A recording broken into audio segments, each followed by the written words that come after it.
Kenapa orang yang sakit? Ada sama-sama. Oke, assalamualaikum warahmatullahi wabarakatuh. Waalaikumsalam warahmatullahi wabarakatuh.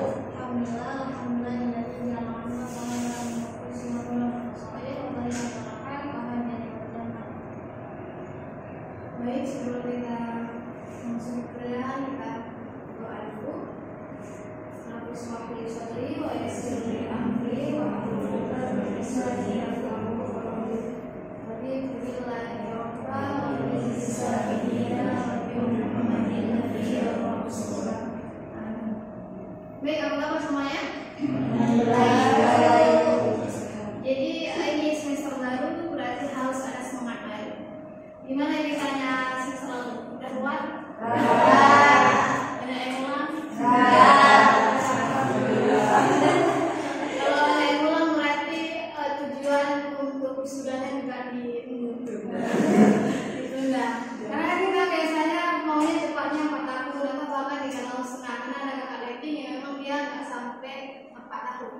Dan MKS itu dia 3 tahun setengah udah harus sudah. Dan dia keluar. Jadi salah satunya kita belajarnya lebih giat dan sebagainya. Jadi IPK-nya juga bagus. Oke, salah satunya tuh apa itu? Itu kan investasi apa? Waktu untuk apa? Untuk ilmu. Kalau ilmunya sudah ada, depan juga kita akan lebih bagus dalam apa? Kehidupan. Tidak hanya dia cuma kerja doang. Jadi untuk sesama juga lebih bagus kita interaksinya dan lain sebagainya. Kita belajar di pertemuan kedua sesuai dengan silabus kita yang sudah saya share di ating. Jadi pertemuan kali ini kita membahas tentang investasi.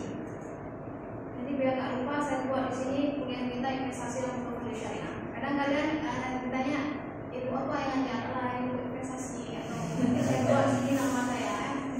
Karena biasanya kalau pertemuan awal-awal kan nggak kenal ya.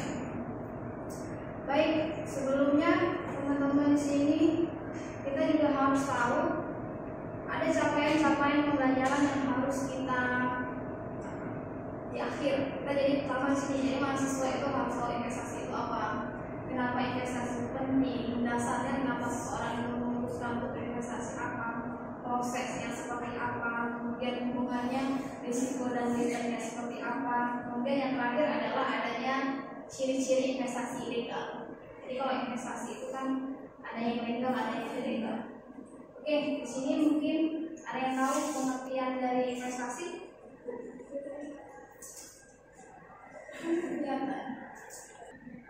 Oke, ada yang tahu pengertian investasi? Apa yang bisa investasi? Karena SPM. SPM investasi siapa? Rehan, investasi siapa Rehan? Ilmu. Itu dijadikan investasi. Terus selain itu waktu itu merupakan investasi juga. Dan investasinya dana ya. Jadi kali ini kita belajar investasi berkaitan dengan dana. Kan kita ngomongin yang berkaitan dengan waktu. Betul kata Rehan tadi bahwasanya waktu itu juga investasi. Investasi yang masa depan kita. Jadi di sini sebenarnya investasi itu apa? Bisa kita lihat di sini bahwasanya komitmen atau sejumlah dana atas sumber daya lainnya yang dilakukan pada saat ini dengan tujuan apa? Kita mengharapkan keuntungan di masa depan. Kan nggak ada orang yang mau investasi hari ini kita maunya rugi. Ya, pasti maunya itu. Capek-capek kita nggak makan, kita nggak belanja-belanja. Tapi terakhirnya kalau saya bisa biasanya belanja sebulannya 5 kali shopping. Gara-gara nggak shopping terus terakhirnya malah uangnya hangus, gitu ya. Jadi sebenarnya nggak ada orang yang dari investor tadi itu maunya rugi. Gitu. Jadi biasanya kalau investasi itu dia biasanya berkaitan dengan apa? Dengan yang ada 2 hal di sini investasinya di mana? Di sektor real dan sektor aset finansial. Jadi kalau sektor real itu biasanya yang bisa kita pegang, kita lihat secara real. Contohnya apa? Tanah, mas. Ada yang investasi mas? ada. Nah, ini tanahnya mestinya mas. Iya. Lagi ada investasi mas untuk masa depan mau Iya, gimana nih mas? Jadi kan kalau laki-laki harus mempersiapkan dari sekarang, mesti ya nanti. Iya. Karena tuh jadi tuan rumah ya. Oke, selanjutnya ada aset finansial. Aset finansial di sini adalah bagaimana berinvestasi pada misalnya deposito, saham.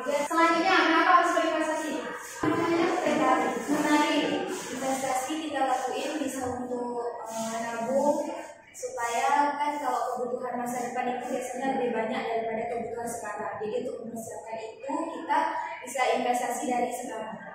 Oke, apa beda investasi dengan menabung? Beda nggak? Beda. Kalau investasi dia kedepannya kita bakal dapat keuntungan. Kalau menabung seberapa banyak uang kita tabung, hasilnya bakal tetap sama. Jadi bagus mana? Bagus investasi. Bagus investasi. Oke, jadi harus tahu dulu tujuan investasi beda investasi dengan menabung. Oke, sudah bagus tadi. Tapi kita harus bedakan bagaimana investasi dengan menabung tadi itu. Kalau menabung ya berapa kita celeng, kita masuk dalam celeng atau kita taruh dalam tabungan, baru kita masuk. Dari mana? Terus? Baik, kita lanjutkan. Jadi di sini tujuan investasi itu adalah untuk mendapatkan kehidupan yang lebih baik di masa yang akan datang. Ini sebenarnya di sini kita ketahui secara lebih mendetail kenapa perlu investasi itu. Jadi di sini ada 3 garis yang berbeda. Jadi ada garis merah, hijau, dan biru. Jadi merah ini di sini adalah uang, kemudian biru adalah inflasi, dan hijau adalah aset. Jadi kita bisa lihat kalau uang dari waktu ke waktu itu yang di bawah itu kan time, berarti waktu. Dari waktu ke waktu itu uang akan semakin turun dia nilainya. Tergerus apa dia? Tergerus inflasi. Sedangkan kalau inflasi dari tahun ke tahun dia stagnan, tapi dia lebih trennya tinggi naik gitu. Berbeda kalau misalnya aset itu fluktuatif, tapi dia cenderungnya lebih tinggi daripada inflasi. Makanya di situ kita perlu inflasi agar apa? Agar aset kita tadi itu bisa menekan inflasi dan dia itu bisa diharapkan juga bertumbuh melebihi daripada inflasi. Itu. Jadi dari sini kita bisa tahu asetnya apa saja di sini. Jadi aset dari investasi di sini bisa banyak. Kayak tadi ya sektor real kah, tanah, emas, dan lain sebagainya. Ataukah sektor aset finansial seperti itu. Juga sih saham, sedangkan dan sebagainya.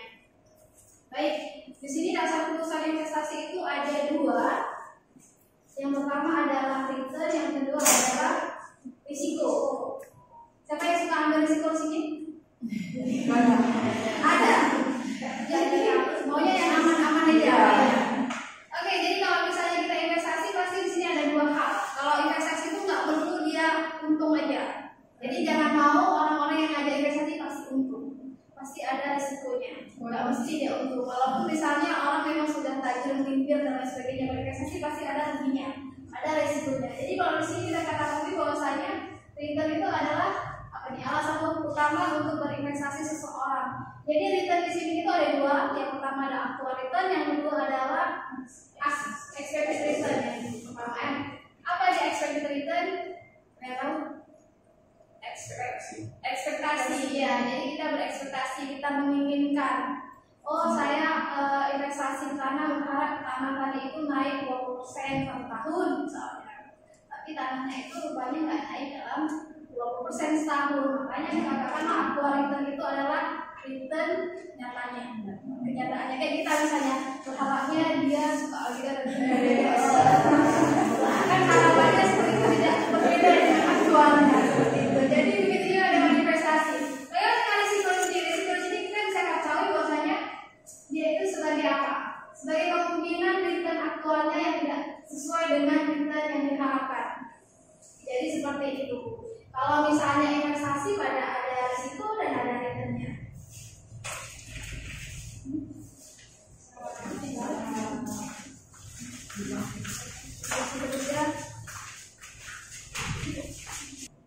Selanjutnya di sini ada proses keputusan investasi. Dia ada 5.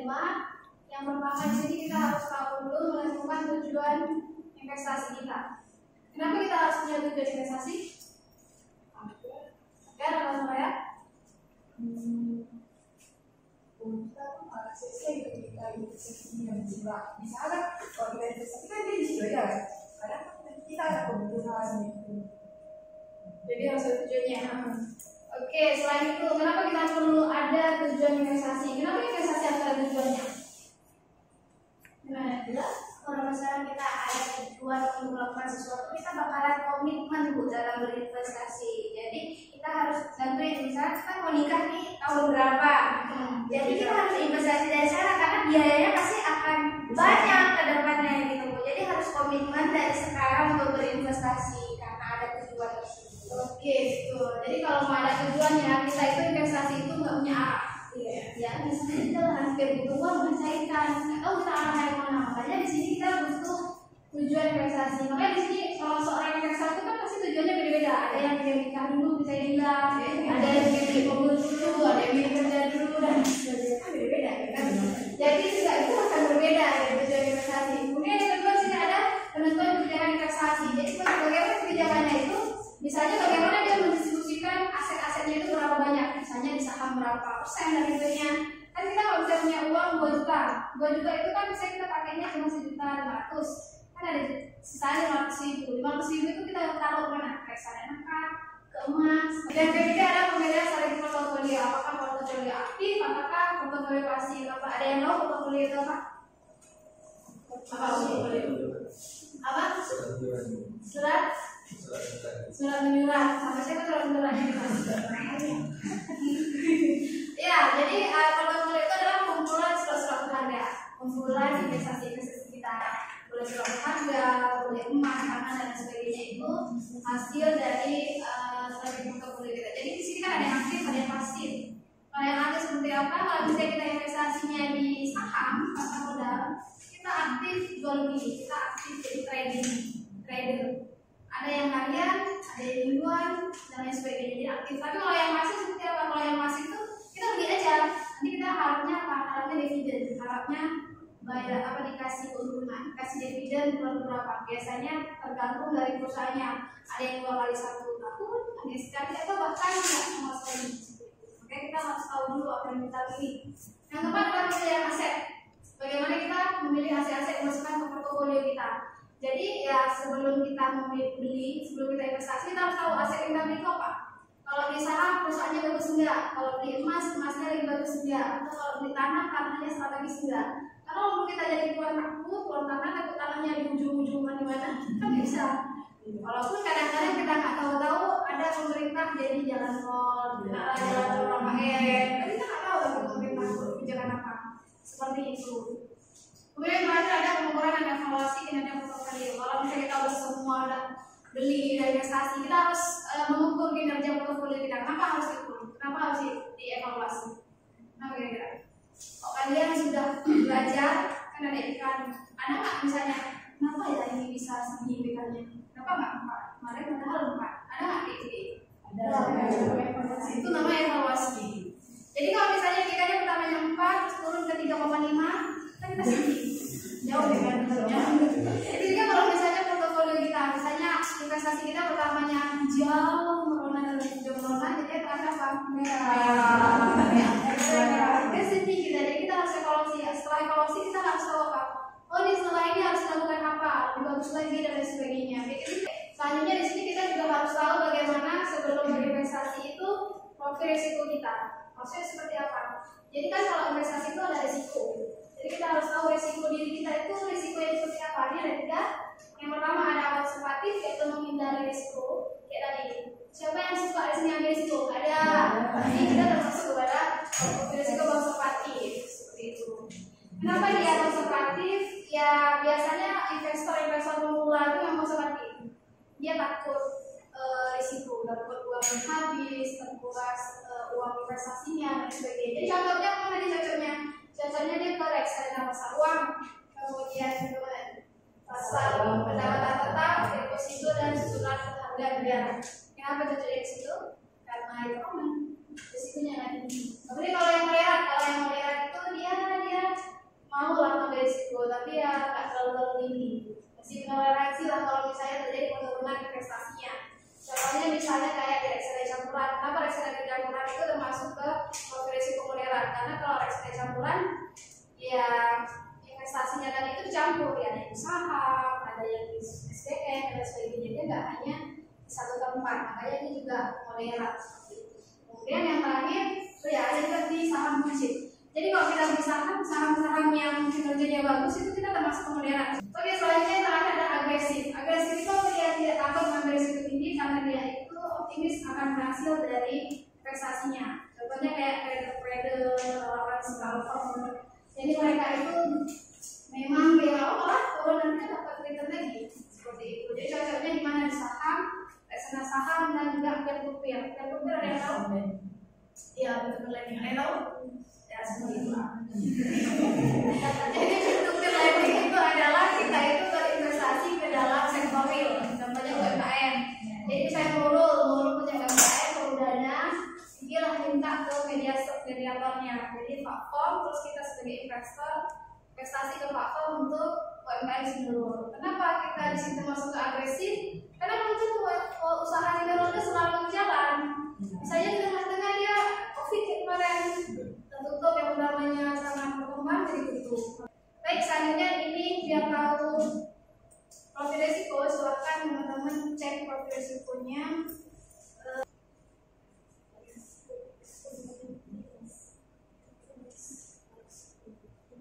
Indonesia.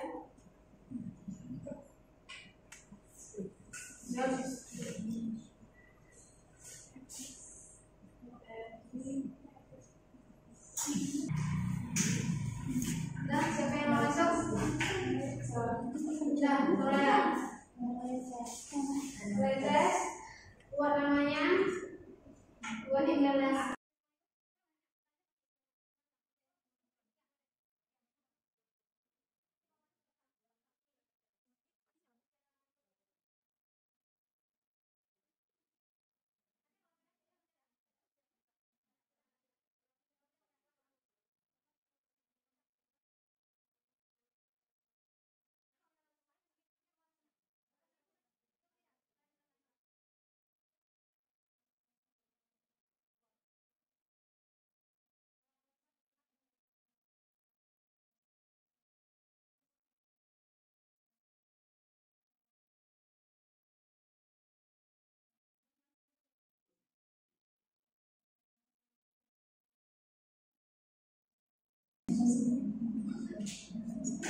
Inflasi nasional kebijakan Indonesia maka menyebabkan tempat menyimpan uang yang paling rendah.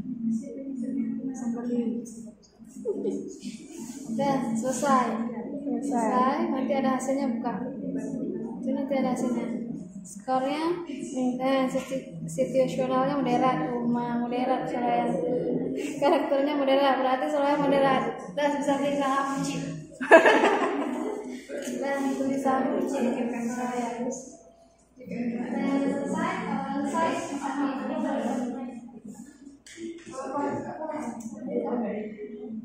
terus mantap kali. Apa agresif?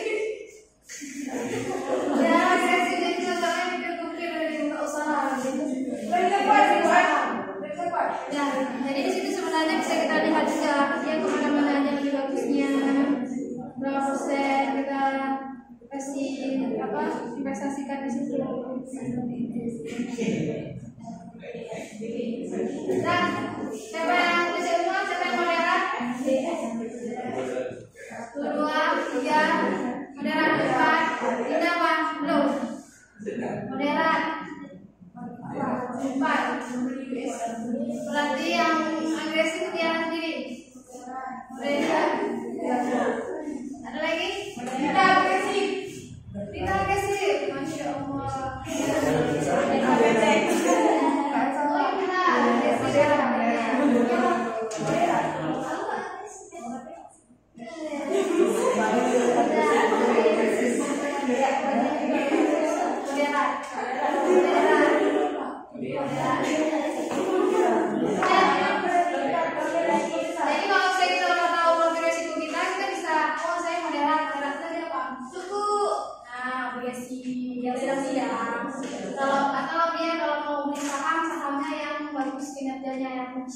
Misalnya kalau yang non-fan BCA, Mandiri, tapi kalau yang syariah misalnya kayak apa?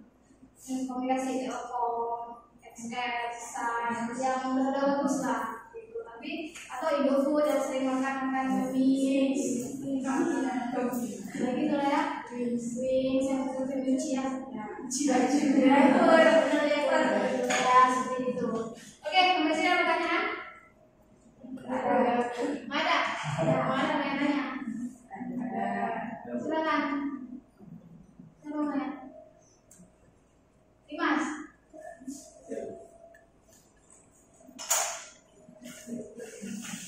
Silakan, apa pertanyaannya? Apa orang berinvestasi di instrumen saham dan manfaat? investasi di saham manfaatnya apa? Apa kelebihan investasi di saham? Intinya itu. Ada yang mau jawab? Bilang Bu. Orang baik, terima kasih atas kesempatannya Bu. Perkenalkan nama saya Farila. Saya ingin menjawab pertanyaan dari teman saya yaitu Dimas. Nah, pertanyaan itu kenapa orang memilih investasi saham dan apa sih manfaatnya? Menurut saya itu alasannya paling kuat itu ya pasti mereka itu mau meningkatkan nilai asetnya dan menambahkan penghasilan hingga mencapai kebebasan finansialnya. Realitanya aja gini misalnya, kita mau membangun portofolio saham yang mendekatkan kita dengan tujuan finansial kita dengan jangka waktu tertentu. Misalnya jangka pendek, sepertinya kita ada impian mau liburan kemana gitu, nonton. Jadi kan kita harus lihat nih jangka waktu pendeknya tuh cocoknya kemana, dan dana darurat dan membeli barang-barang impian. Nah, jangka yang kedua itu ada jangka menengah seperti membeli rumah, menikah seperti yang saya bilang tadi. Dan yang ketiga itu ada jangka waktu panjang. Ya, kita pasti kalau udah nikah punya anak mikir pendidikan anak gitu, dan dana pensiun salah satunya juga. Selanjutnya itu ada manfaatnya. Manfaatnya biasanya si pemilik saham ini untuk mendapatkan keuntungan dari capital gain atau selisih harga beli awal dengan harga jual, dan dividen rutin dari perusahaan yang kita dapatkan. Gimana teman-teman, ada tambahan lainnya? Itu aja Bu dari saya. Dan belajar di restoran. Ya, jadi kenapa orang-orang itu investasi di saham? Apa manfaatnya? Jadi saham itu kan, ya pertama manfaatnya di saham. Karena di saham itu manfaatnya pertama dua. Dia itu ada return capital gain. Jadi capital gain itu kan perbedaan harga beli dengan harga jual. Kemudian ada dividen juga. Jadi kalau misalnya kita di saham, dia itu nggak punya pas kita jual, kita nggak cuma dapatnya dividennya aja, tapi dapat selisih harga dari harga si dividennya, seperti itu. Ya kenapa seperti itu? Karena kalau misalnya kita usaha setiap hari, kita setiap orang tuh nggak semuanya ada jiwa usaha. Kalau kita investasi ke perusahaan yang bagus itu ya orang tuanya yang usaha, kita kasih jadi investor aja, kasih duit aja, orang tuh yang kerja. Kita bilang lah kita sebagai namanya, sebagai tuannya, sebagai itu dan punya investornya, mereka yang kerja. Oke, yang lain? Yang jelas pertanyaannya gini. Nah, dalam kita melakukan investasi kan kita juga harus tahu nih apa saja proses yang harus kita lalui. Nah, itu prosesnya yang lebih detail tuh gimana sih supaya kita tuh nggak terjerumus gitu ke investasi ilegal. Karena kan sekarang banyak kali yang tergiur sama uangnya, keuntungan yang banyak sampai akhirnya itu bodong ternyata investasinya gitu. ada yang tahu jawabannya? Saya akan mencoba menjawab pertanyaan dari Elsa. Langkah pertama yang kita tentukan itu kita harus tentuin dulu tujuan investasi kita. Kita mau investasi kemana, mau investasi untuk apa. Terus kita juga tentuin dana yang mau kita investasi itu berapa gitu, biar jelas. Yang kedua, kita juga harus melakukan analisis sekuritas dengan cara melihat harga-harga saham. Bisa kita menggunakan pendekatan teknikal dan juga bisa pakai pendekatan fundamental yang udah kita pelajari di semester kemarin. Yang ketiga itu kita bisa melakukan pembentukan portofolio. Oke, Kita ada yang mau yang kita lain? Kenapa biar kita? Enggak, Elisa mau nambahin gitu. Mungkin setelah yang 3 tadi itu, yang keempat biasanya kita melakukan revisi kinerja portofolio tersebut. Misalnya kita mau investasi ke apa nih, kita mau beli tanah misalnya. Sama yang kayak dijelasin tadi kan, kita mau beli tanah di mana, jangan sampai kita beli tanah yang di ujung-ujung pedalaman kali juga, nggak tahu juga itu di mana kan. Habis itu kalau beli emas pun kan kita juga lihat nih harga emas saat ini berapa, nanti menguntungkan nggak kalau kita jual di saat ini. Kemudian mungkin kita bisa melakukan evaluasi nih kinerja portofolio kita agar kita dapat melihat keuntungan di masa yang akan datang ini lebih menguntungkan atau enggak investasi. Oke, jadi pertanyaan yang saya, terima kasih yang sudah dijawab dari saya.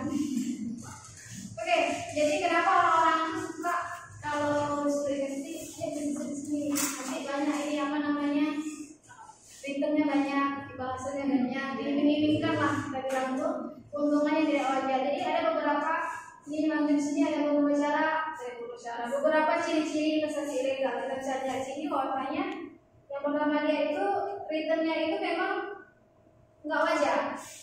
Returnnya itu memang di luar dugaan. Masa dibilang 50% dalam 1 bulan, kan nggak mungkin. Kalau saya kita buka usaha aja kan nggak mungkin langsung dapat return. Return itu kan udah hasil profit bersih ya, kan seperti itu.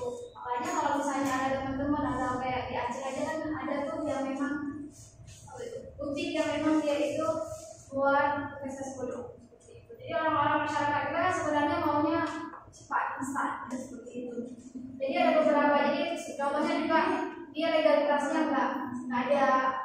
Jadi ini ada contoh membuat investasi. Jadi ada tujuannya, ada amanahnya, ada waktu, jumlah yang dibutuhkan, kemudian semuanya yang cocok. Jadi bisa contohnya teman-teman di sini mau di laptop berapa tahun lagi, 1 tahun, tahun depan berapa nih uang yang dibutuhkan, misalnya 8 juta yang biasa aja laptopnya. Kemudian selama investasi saja ada reksadana besar uang dan deposito, karena kalau dalam jangka waktu 1 tahun biasanya ada begitu. Kemudian waktu kita sudah habis belum ya? Sudah. Oke, kalau waktunya sudah habis mungkin nanti coba saya hitung dulu kelompok ini kan tugas kelompok, hitung 1, 2, 3, 4, 5, 6, 7, 15. Berarti berapa? 3 kelompok atau 1, 2, 3, 5. Itu 1 sampai 5. Yang kelompok 1 yang nomor 1 berarti kelompok 1. Silakan ya. Terus 2, 3, 4, 5, 1, 2, 3, 4, 5, 5. Oke, berarti yang nomor 1 nomor 1, nomor 2 nomor 2, nomor 3 nomor 3, nomor 4 nomor 5. Nanti dikerjain di rumah yang kerjanya. Contohnya kayak tadi, tapi harus dikerjakan.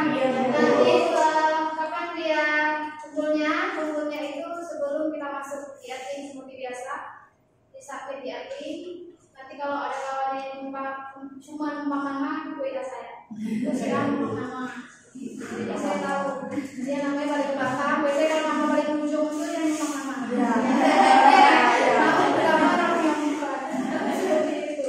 Oke, sampai sini dari mata kuliah kita kali ini. Terima kasih. Mungkin teman-teman sebelum investasi pasti kita harus tahu dulu itu apa investasinya, investasi kita itu di instrumen apa. Kalau usahanya harus tahu pasarnya seperti apa, bahan-bahannya dan lain sebagainya. Jangan langsung ikut-ikutan. Orang beli A kita beli A, orang usaha A kita usaha A. Karena kalau investasi itu risikonya tinggi. Oke, sampai sini pertemuan kita. Lebih dan kurang saya mohon maaf. Saya akhiri. Assalamualaikum warahmatullahi wabarakatuh.